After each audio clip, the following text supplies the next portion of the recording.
Ceci est la remplaçante de la CB500X. Elle a progressé. Vas-tu le regretter si tu l'achètes? C'est la seule vidéo que tu dois regarder pour tout savoir sur la toute nouvelle Honda NX5 Sense. Caractéristiques techniques, performance en ville et sur route, consommation, prix de l'assurance, couleur et tarifs. Et bien sûr, mon avis sincère, avec les points positifs et négatifs. Est-ce que ça vaut vraiment l'investissement? Regarde jusqu'à la fin pour le découvrir.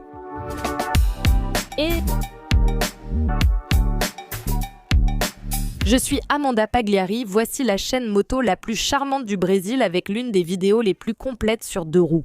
Alors, mets tout de suite un like et abonne-toi à la chaîne pour ne rater aucune vidéo. Eh bien, j'avais déjà fait la vidéo de lancement à l'invitation de Honda, n'est-ce pas? Je suis allée au lancement officiel au Brésil et j'ai fait une vidéo détaillée pour toi, montrant tout ce qui a changé par rapport à la CB500X, c'est point par point. Je mets le lien dans la description et la fiche pour que tu puisses voir. J'ai aussi posé quelques questions à Honda. Si tu n'as pas vu cette vidéo, regarde-la après celle-ci, elle est complémentaire. La nouvelle 500X n'est pas si nouvelle que ça, elle utilise comme base la CB500X de Honda, comme par exemple le châssis qui a subi quelques modifications, n'est-ce pas? Mais le moteur, la partie mécanique de la moto est la même.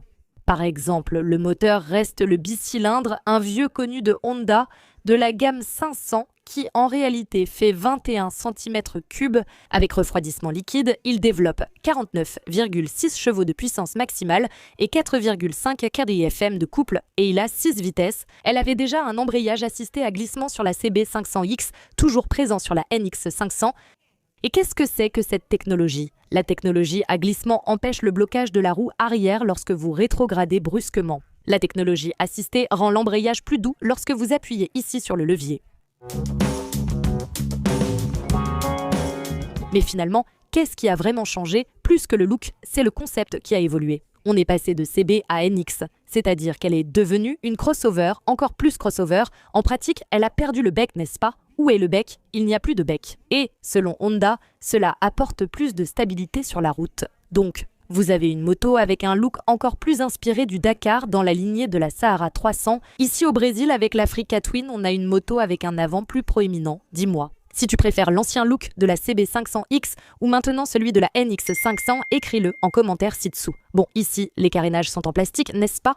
Très joli, à mon avis, ici, en mélangeant le brillant avec le mat, c'est vraiment intéressant.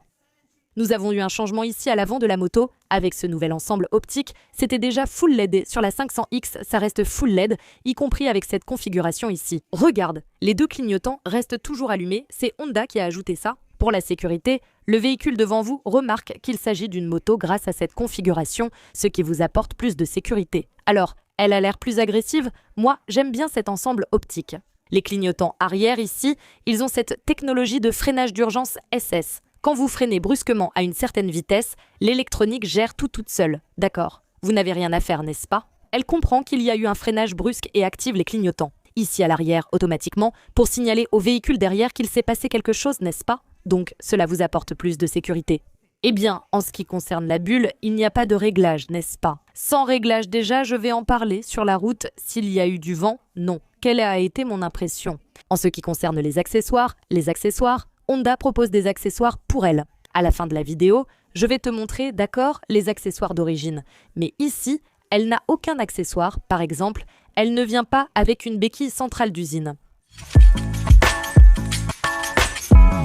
Et si tu veux équiper ta NX500 avec des équipements de qualité à un prix juste, mon conseil, c'est d'acheter les accessoires de Scam. Les amis, Scam, c'est très durable, de qualité. Tu peux leur faire confiance. Et ils ont une gamme très complète pour que tu puisses équiper ta NX500 et avoir plus d'accessoires que chez Honda elle-même. Sérieusement, regarde. Ils ont un écarteur de sacoche, un élargisseur de la base latérale, c'est-à-dire la béquille, n'est-ce pas? Support pour GPS, support pour top case, pour valise latérale, renfort de plaque, protection de couvercle du réservoir de liquide de frein, protection du filtre à huile, protection de radiateur, protection de moteur et de carénage. Ensuite, tu as des protège-mains, un protège-carter, un garde-boue arrière, il y a aussi le garde-boue anti-éclaboussure, une béquille centrale, une bulle haute en polycarbonate et aussi divers autres accessoires. Pour les valises, tu as en aluminium en noir et aussi en aluminium brossé, ainsi que des valises latérales noires ou en aluminium brossé. Et aussi les valises de la gamme Eco qui sont très économiques et offre une grande durabilité. Pour découvrir toute la gamme Scam, il suffit de cliquer sur le lien dans la description ou de pointer la caméra de ton téléphone vers le QR code qui s'affiche à l'écran et de vérifier Scam. Les amis, il y a des accessoires pour différents types de motos, des scooters, des streets, des motos pour rouler au quotidien jusqu'aux grosses trails. Ça vaut le coup d'aller sur le site de Scam et de vérifier les accessoires pour ta moto. Et j'ai laissé ici en bas quelques produits sélectionnés pour vous. Et elle pèse 133 kg à sec, cela sans compter les liquides et le réservoir de carburant qui a une capacité de 17,7 litres d'essence. En ce qui concerne la selle, nous avons ici une selle de type unique avec un petit dossier ici pour le pilote, n'est-ce pas? La selle a une texture antidérapante, offrant plus de fermeté et de grippe. La poignée passager en résine assortie à la moto est intéressante. Des repose-pieds en caoutchouc, aussi bien pour le pilote que pour le passager. Je vais monter ici pour que vous puissiez voir. La hauteur de la selle jusqu'au sol est de 83,4 cm. Je mesure 1,77 m. Pour moi, il reste de la place pour les jambes. Amanda Pagliari, je pose facilement les deux pieds au sol. La selle étroite évite d'écarter beaucoup les jambes. Pour pouvoir poser vos jambes ici et avoir plus de stabilité, n'est-ce pas? Surtout lors des atterrissages et des décollages, enfin, en position de pilotage. La 500X a toujours eu ce repose-pied trop en arrière, non? J'ai toujours critiqué ça sur la Naked, ça allait sur la sportive, mais sur la 500X, je disais « Allez, Honda, centralise un peu, non ?» Mais bon, ici, on garde le même concept. Donc ici, vous avez vos jambes un peu pliées, d'accord? Il faut voir si vous êtes très grand ou grande, si ça va fatiguer lors de longs trajets, d'accord? Mais on garde toujours cette inclinaison ici, d'environ 45 degrés à peu près. Mais ici, mes bras sont vraiment très confortables, bien positionnés, vous pouvez les lever si vous voulez, ici. Le guidon, donc en général, c'est une moto confortable, vous pouvez la conduire pendant des heures. Ça c'est pour la position du passager, laissez-moi monter ici pour que vous puissiez voir, regardez, les jambes du passager ne sont pas dans la position la plus confortable, elles restent un peu pliées ici pour tenir un peu. Le problème, c'est que mes fesses se sont retrouvées sur la poignée du passager. Oui, les amis, ce n'est pas la meilleure moto pour emmener un passager, mais on peut quand même en emmener un sans difficulté. Les roues sont en alliage léger, 19 pouces à l'avant, 17 à l'arrière, et elles utilisent des pneus sans chambre à air. Les étriers de frein sont de la marque Nissin. Nous avons des disques doubles à l'avant avec un diamètre de 296 mm et 240 mm à l'arrière.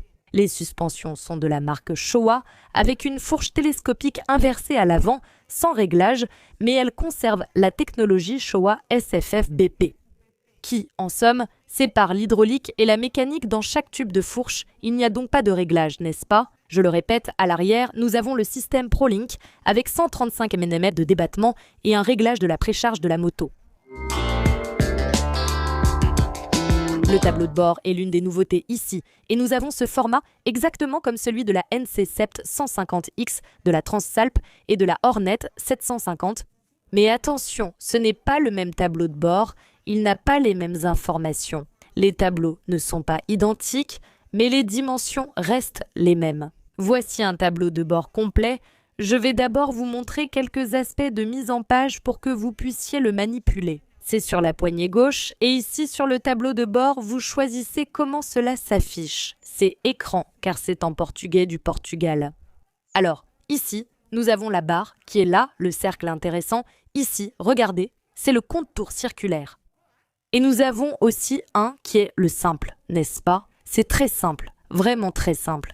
Il n'y a que le compteur de vitesse, mais là, c'est vous qui choisissez. J'aime beaucoup la barre parce que je peux voir la petite barre ici, donc j'aime ce type de tableau de bord, d'accord?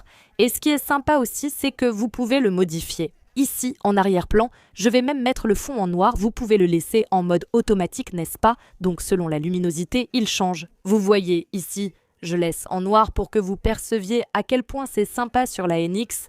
Tout en noir, ça ressort davantage. Et, bien, ici, nous avons les informations, c'est ici en haut, l'horloge ici. Les informations aussi. Ça indique aussi que la moto est allumée avec la béquille latérale, n'est-ce pas? La béquille est activée, ainsi que les voyants d'entretien et autres informations.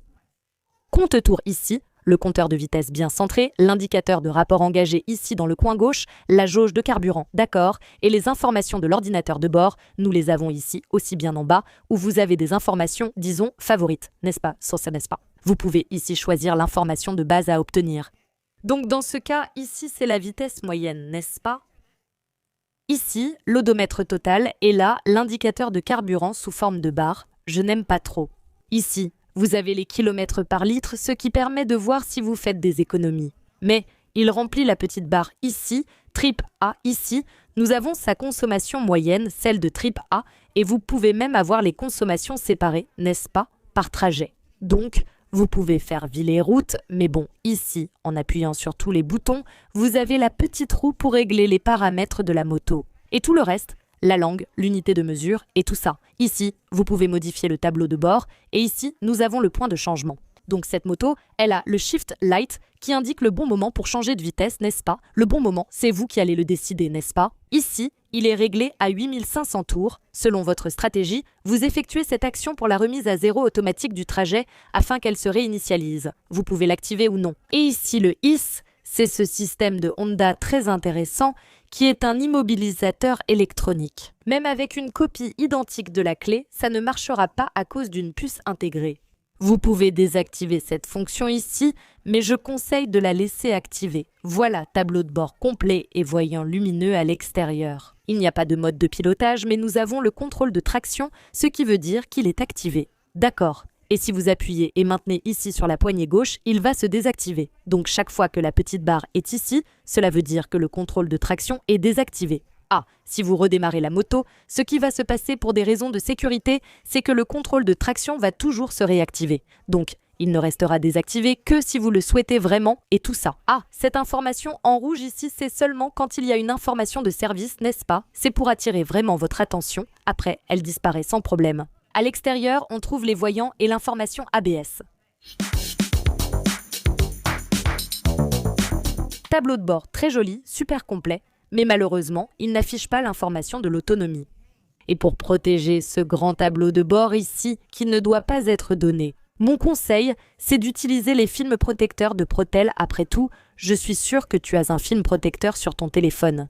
Et tu ne vas pas en mettre sur ta moto, qui coûte bien plus cher, franchement. Les films protecteurs Protel sont sans colle et utilisent pas pour la technologie électrostatique des films pour téléphone portable. Le kit est complet. Il te suffit de suivre les instructions pour l'installer chez toi.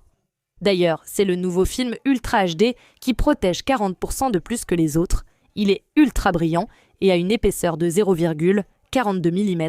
Elle est plus souple, plus épaisse et protège davantage. Les films de Protel protègent contre les dommages causés par les rayures, la poussière, les rayons du soleil et l'usure du temps. Elle ne se décolle pas avec l'eau, elle camoufle les rayures déjà existantes. Et si vous devez retirer le film, il s'enlèvera sans abîmer ni laisser aucun résidu. Ça vaut vraiment la peine d'installer les films. Car en plus de protéger votre tableau de bord, cela augmente la valeur à la revente. Et qui sait, vous pourriez même vendre votre moto au-dessus de la cote FIP. Il y en a pour différents types de motos, et le prix, franchement, ça vaut le coup. L'investissement est faible comparé aux avantages. Et pour t'aider encore plus, avec le lien dans la description ou le QR code qui s'affiche à l'écran, en utilisant mon code promo Amanda20, tu paies encore moins cher pour ton film protecteur. Tu l'achètes tout de suite. N'oublie pas, il existe plusieurs types de motos. Vérifie sur le site. Elle ne possède aucun type de prise. Et ici, nous avons les boutons du côté gauche, les boutons pour naviguer sur le tableau de bord, ce joystick ici pour le contrôle de traction. Ah, le bouton est rétroéclairé, c'est vraiment sympa. Il y a une LED ici, et dans le noir, il reste allumé. Ça diffuse un peu de lumière. C'est vraiment sympa, mais il a aussi une petite peinture blanche qui rend bien aussi en journée. Ici se trouve le bouton du klaxon, celui-ci va à gauche et à droite, et derrière, les boutons des feux de route et d'appel de phare. Ici, nous avons le bouton pour couper le courant du moteur, les feux de détresse, et ici, le bouton d'allumage. Et la poignée de frein est réglable. Après avoir présenté la nouvelle NX500 Parton, roulée dans les rues de Sao Paulo, puis sur la route, enfin, concluons la vidéo avec les points forts et faibles. Si tu aimes la vidéo jusqu'à présent, que dirais-tu de laisser un like, hein? Ça me motive à faire plus de vidéos comme celle-ci. Je suis sûre que ce sera la vidéo la plus complète que tu verras sur Internet. Maintenant, monte derrière moi.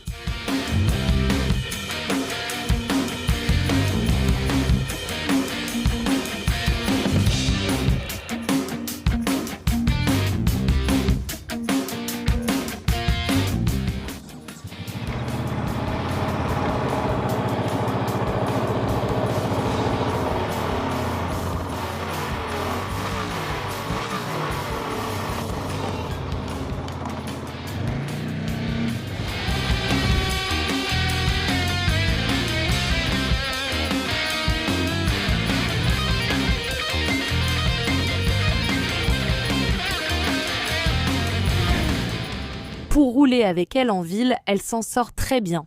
Bon, il faut tenir compte des dimensions du guidon bien sûr, et aussi des rétroviseurs. Elle arrive à être très agile, donc c'est une moto polyvalente, oui, pour rouler avec. Et la posture ici est droite, très agréable quand on conduit. Ce que je peux vous dire, c'est qu'en ville, ce n'est pas vraiment son habitat naturel, n'est-ce pas? Honda a, je ne sais pas, la Sahara par exemple. La Sahara 300 qui est faite pour rouler principalement en ville, mais celle-ci s'en sort très bien aussi cette moto, tu sais. Je vais déjà vous parler de la consommation que je vais faire avec elle ici pendant ce test, ne partez pas. Et bien sûr, le prix de l'assurance, n'est-ce pas? Parce que rouler avec une moto comme celle-ci, on sait qu'elle attire l'attention, mais je vais te donner le prix de l'assurance. Et peut-être que tu seras surprise. Ici en ville, le rétroviseur dépasse, tu vois, il dépasse ici du guidon, donc c'est un point négatif. Et alors, ça c'est destiné à qui? Eh bien, c'est l'évolution, n'est-ce pas, de la Sahara 300, n'est-ce pas? Alors, imagine, quelqu'un a une Sahara 300 de Honda par exemple, celle-ci est son évolution, n'est-ce pas? Elle est recommandée pour la personne qui veut une moto polyvalente pour rouler en ville, sur la route, à deux, et transporter des bagages. Je pense que cette moto répond très bien à cette proposition, n'est-ce pas? La terre, elle s'en sort, tu vois, sur les chemins de terre, les nids de poules, elle va s'en sortir. Ce n'est pas une grosse trail, d'accord, elle n'a pas la technologie pour ça, mais elle s'en sort quand même, d'accord? Donc c'est une moto qui procure de grandes sensations, elle n'a pas autant de ressources technologiques, mais elle avance. Donc, c'est comme un plat simple mais nourrissant, tu sais, qui te rassasie, qui va t'emmener du point A au point B, avec sécurité, fiabilité, et c'est ça. Donc je pense qu'elle est recommandée pour ces personnes-là. Je ne la recommande pas aux débutants, mais si tu veux commencer avec elle, finalement ça passe. Je ne crois pas qu'une moto te fera peur. Le moteur d'ailleurs, il aide les débutants. Imagine, tu passes d'une 160 ou même d'une 300. Le poids est différent, la puissance du moteur est différente, mais c'est un moteur progressif qui ne va pas te surprendre. Et tu vas te sentir vraiment en sécurité, n'est-ce pas? Même si tu n'as pas beaucoup d'expérience avec des motos de gros cylindrés, donc ça, c'est vraiment sympa. Mais maintenant, assez de ville, allons rouler sur la route. Sur la route, ça ne sert à rien d'accélérer trop, parce que tout le vent vient dans ton visage, là c'est désagréable, n'est-ce pas? Pour enregistrer ici pour vous mes impressions, bon, la vitesse maximale de la NX500 s'affiche à l'écran, la vraie vitesse maximale, vérifiée par Honda avec l'Institut Mahwah. C'est réel, ce n'est pas celle du tableau de bord. La route est très fréquentée, je ne pourrai pas atteindre la vitesse maximale. Et ce n'est pas le but de cette vidéo d'accélérer ou d'aller vite, n'est-ce pas? Bon, qu'est-ce que j'en pense? Le siège n'est pas si confortable que ça. Il est un peu dur. Oui, donc, lors de longs trajets, tu vas te fatiguer un peu. Ce n'est pas dur, mais sur de longs trajets, tu vas te fatiguer, d'accord? Prends ça en considération. Surtout si tu vas, je sais pas, voyager vers l'Atacama ou en Argentine. Je te recommande de mettre une housse ou même de changer la selle pour que tu puisses rouler plus confortablement, d'accord? Ici sur la route, tu as beaucoup de stabilité.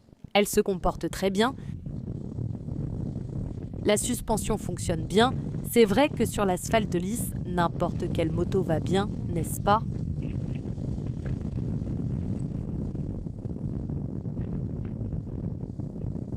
Le moteur, il a les mêmes performances que la CB500X aussi sur la route. Et c'est tout.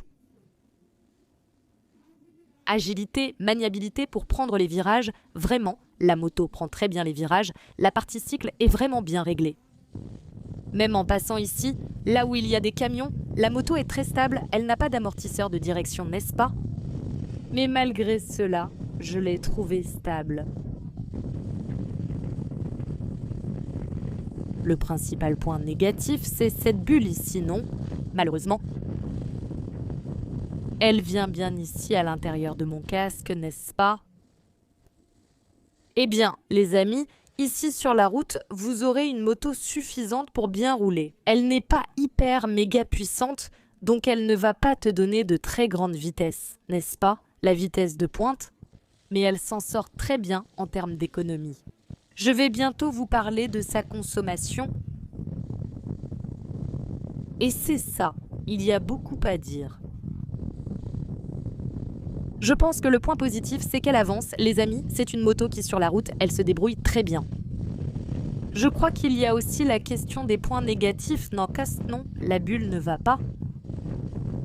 Et aussi la question de la selle, qui est un peu inconfortable sur la route, c'est ça. Je pense que la moto se comporte bien dans tous les scénarios. Et maintenant, allons conclure la vidéo avec les points positifs et négatifs, la consommation et le prix, la vidéo. En ce qui concerne l'assurance, on sait que cela dépend beaucoup du profil de la ville, de l'âge de la personne, mais faites une assurance, peu importe la ville où vous habitez. Parce que la criminalité ne pardonne pas, surtout avec ce type de moto, n'est-ce pas? Vous voyez ce que je veux dire? Il vaut mieux payer un petit montant chaque mois que de subir une perte, surtout si votre moto est financée. Vous imaginez? Les mensualités ne vont pas disparaître juste parce que les voleurs sont partis avec, malheureusement. Et mon conseil, c'est de faire assurer votre moto chez Corretora Protection. Pourquoi? D'abord, c'est le prix le moins cher du Brésil. Pourquoi? Ils sont un courtier 100% digital utilisant l'intelligence artificielle pour obtenir un prix instantané, ce qui réduit leurs frais de personnel et de locaux. Ils peuvent donc offrir plus de réductions. Deuxième raison, le prix s'affiche immédiatement. J'ai fait une simulation ici, adaptable à votre profil homme ou femme ou autre code postal. J'ai utilisé le code postal de Mogi das Cruzes, où je vis actuellement, et sélectionné le profil d'un homme de 41 ans, la moyenne locale. Du site, plusieurs options d'assurance et d'assureurs sont apparues. Ce sont des compagnies d'assurance enregistrées auprès de la SUSEP, donc vous pouvez avoir confiance. Alors, je vais en choisir une ici. Par exemple, l'assurance qui couvre le vol et le cambriolage d'un montant de 2687 réés. Ce montant est annuel, d'accord? Vous pouvez le payer en 12 fois. C'est sorti à 2035 réés avec le code promo de Motoplay. Comment on fait? Pour avoir la réduction, il suffit de cliquer sur le lien dans la description de cette vidéo ou de pointer la caméra de votre téléphone vers le QR code qui s'affiche à l'écran ici. Voilà, vous allez remplir vos informations, d'accord? Pour obtenir le montant de l'assurance, il ne faut pas mentir. Et vous verrez, avec ou sans code promo, vous verrez que ça vaut vraiment le coup. Ensuite, moi je choisis ici l'assurance la plus complète. Enfin, il y a d'autres options d'assurance, bien sûr. Si vous prenez une assurance complète avec les carénages, là vous allez payer un peu plus cher, n'est-ce pas? Pour l'assurance tout compris, le montant est de 7136 réais. Voilà l'assurance complète avec une franchise de 11 000 réais, dommages corporels, matériel et réparation du véhicule, tout ça. Et vous pouvez payer par mois en plusieurs fois, ici jusqu'à 10 fois sans intérêt et pour l'autre jusqu'à 12 fois. Chez Protexm, plusieurs options d'assurance et de couverture sont disponibles. Vous pouvez choisir celle qui vous convient. Vous hésitez sur la meilleure? Il suffit d'envoyer un message via le bouton WhatsApp et c'est tout. Chez Protexm, les amis, il n'y a pas de paperasse. C'est disponible dans tout le pays, ça vaut le coup. Assurez votre moto dès maintenant avec Protexm via le lien ou QR code. Cliquez, faites un devis, c'est fait. La consommation de la NX5 Sense dépend beaucoup de votre envie d'accélérer, n'est-ce pas? Plus vous tournez la poignée, plus elle va consommer. Pas de secret. Avec ma conduite en ville et un peu sur route en accélérant, elle a fait 25 km par litre en moyenne. On peut faire plus ou moins. Écrivez en bas. Quelle consommation faites-vous avec votre NX5 Sense? Et si vous êtes tombée amoureuse de la NX5 Sense, que vous voulez la mettre dans votre garage, mais que vous n'avez pas l'argent pour payer comptant et que vous trouvez que les taux d'intérêt sont vraiment élevés, mon conseil, c'est de le faire avec Pablo. Parce que vous allez payer la moto sans intérêt, sans acompte et avec des mensualités de 446 réais. Avec le consortium accéléré, franchement les filles, ça vaut le coup, c'est top. À condition d'adopter la bonne stratégie, dans le bon groupe et selon votre budget, que vous souhaitiez faire une offre ou non, Pablo vous aidera à éviter les frais abusifs.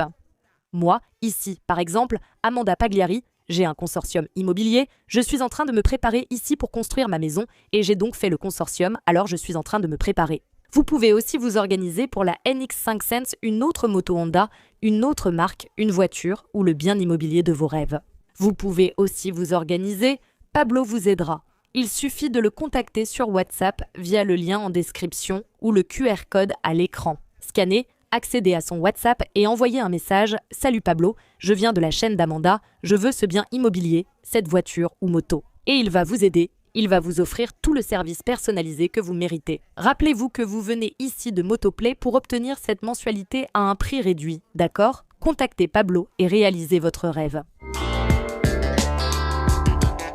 Je vais maintenant évoquer les points forts et faibles de la NX5 Sense en précisant que Mandinia n'a pas la vérité absolue. Toi, oui toi, tu as tout à fait le droit d'être d'accord, de ne pas être d'accord ou même de compléter en utilisant les commentaires de manière respectueuse. Mais avant, il faut t'abonner à la chaîne Motoplay. Tu t'es abonné? Alors tu peux commenter autant que tu veux. Commençons par les points positifs. Quand je parle de son design, n'est-ce pas un beau design? Moi j'ai préféré le petit bec, d'accord? Je vous avoue que je préférais le look de la dernière CB500X. Je trouve qu'elle est vraiment canon, mais je vous avoue qu'en la regardant, j'ai trouvé cette noire très belle, elle est chouette. La blanche aussi, je trouve qu'elle est très jolie. Mais bon, le design, c'est une question de goût personnel. Mais je pense qu'un point positif, inscris-toi si tu aimes ou si tu n'aimes pas, un autre point positif, c'est la polyvalence. Oui, elle porte l'héritage de la 500X d'être une moto adaptée à la ville, à la route, au long trajet, pour emmener un passager. C'est cette moto dont tu as besoin si tu veux une seule moto pour tout faire. Elle va répondre à tes attentes. D'accord, elle n'est pas excellente dans beaucoup de domaines, mais elle est correcte dans toutes les villes, toutes les situations. Même sur la terre, elle s'en sort bien. Donc je pense que cette polyvalence, encore plus qu'une grosse trail, elle finit par te satisfaire. Et pour ça, point positif, la partie cycle est très bonne pour prendre les virages, pour la manier, c'est un point positif. Les suspensions sont très bonnes aussi, le système Showa ISF FBP, c'est un point positif, aussi bien à l'avant qu'à l'arrière.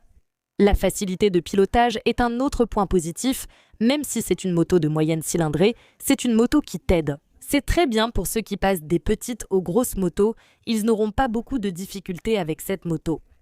Le tableau de bord, c'est un autre point positif, il est très joli, je trouve qu'il est coloré. Tu peux modifier les réglages, tu peux t'amuser avec. Un autre point positif, c'est que Honda a ajouté le contrôle de traction, donc c'est un bon point. Et les freins ont toujours été un point fort de la 500X. Et ici, sur la NX500, je n'ai rien à redire. Elle freine très bien, ça apporte beaucoup de sécurité. La NX500 est une bonne moto pour emmener un passager. Donc, pour vous qui allez l'utiliser au quotidien ou pour des trajets d'environ 200 km ou d'Azosne. Votre passagère ou votre passager ne sera pas fatigué. Un autre point positif, c'est qu'elle est équipée du système HISS, qui est un immobilisateur électronique. Même si quelqu'un fait une copie identique de cette clé ou miche ou essaie de démarrer avec un tournevis, la moto ne démarrera pas car il n'y a pas la partie électronique dans la clé. Alors, comment cela complique ou empêche les choses, hein? La NX500 a une bonne consommation, bien sûr cela dépend beaucoup de la façon dont on conduit. Si tu roules toujours en accélérant, à bas régime, sans changer de vitesse, elle va consommer plus.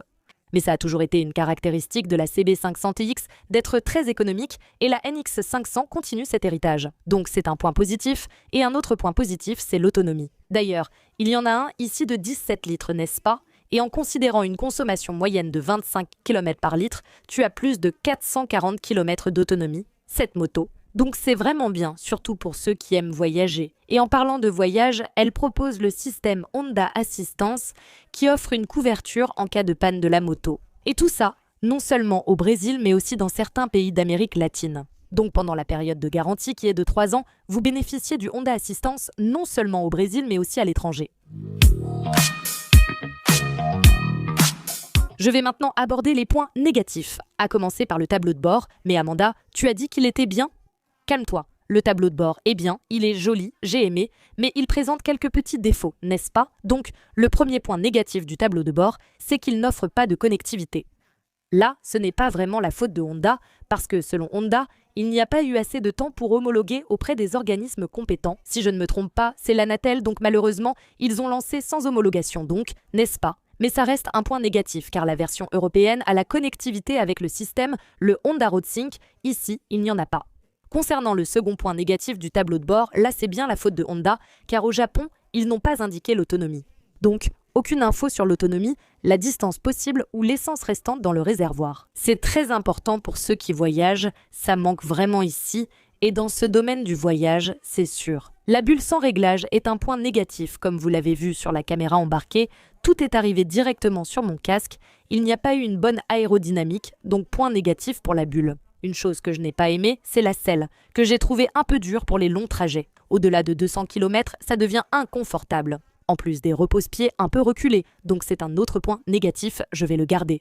Il y a des gens pour qui ça va, mais moi je vais le garder. Comme je disais sur la 500X, les repose-pieds sont un peu reculés, ce qui rend moins confortable. Autre point négatif, elle n'inclut pas la prise de série, il faut l'acheter en accessoire. Attends, je vais te parler des accessoires, mais vu le prix, cette prise devrait être incluse, non Madame Honda. Et enfin, mais pas des moindres, le prix finit par être un point négatif. Ce n'est pas seulement le prix affiché sur le site, qui est un peu élevé quand on compare, n'est-ce pas? Peut-être que celui du site n'est pas si élevé que ça.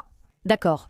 Mais quand vous allez acheter chez le concessionnaire, malheureusement, le prix est souvent très éloigné de la réalité du prix conseillé. Bien sûr, il y a l'offre et la demande.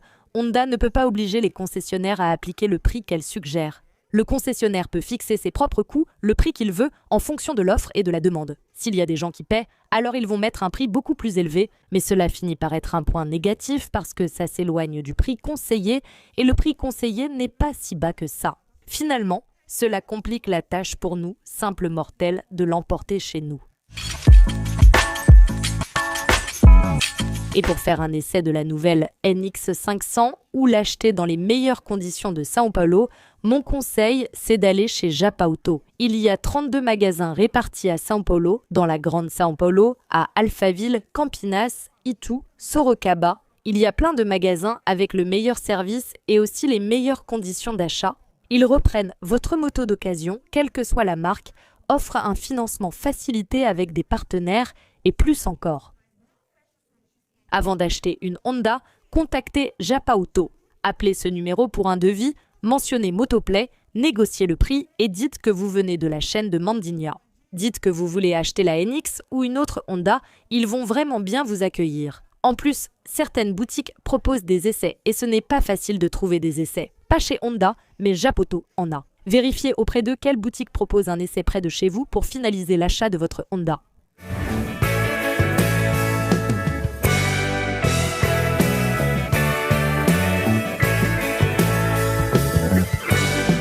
Et elle est disponible en 3 couleurs avec un prix public conseillé de 45 800 réais plus les frais de livraison. Et les accessoires d'origine que nous avons sont la béquille centrale, le protège-carnage, le protège-main, la sacoche de réservoir et la prise 12 volts. Voilà, c'est tout. Si tu as aimé la vidéo, like et partage avec tes amis sur WhatsApp, Facebook. Je suis sûre qu'ils vont aimer en savoir plus sur la NX500 avec ses points positifs et négatifs. Je parie que tu ne savais même pas qu'elle n'avait pas de prise USB, mais seulement ici sur la chaîne Motoplay, tu restes au courant de l'univers des deux roues, toujours avec les meilleures informations. Et aussi une évaluation impartiale avec les points positifs et négatifs. Pour devenir membre de la chaîne Motoplay, clique sur le lien dans la description ou sur devenir membre. Il y a de nombreux avantages, des contenus exclusifs, en avant-première, des photos de Mandinha et bien plus encore, sans oublier bien sûr que tu aides la chaîne Motoplay à grandir de plus en plus. Si tu ne veux pas devenir membre, abonne-toi quand même, c'est gratuit. Ça m'aide beaucoup, il suffit de cliquer sur s'abonner. Si tu es fan de deux roues, allons atteindre 1 million de passionnés de moto. Ici en haut, j'ai laissé la vidéo de la nouvelle Transalp, le lancement de Honda, et ici en bas, je te laisse une vidéo très sympa pour toi. À la prochaine, à bientôt, porte-toi bien.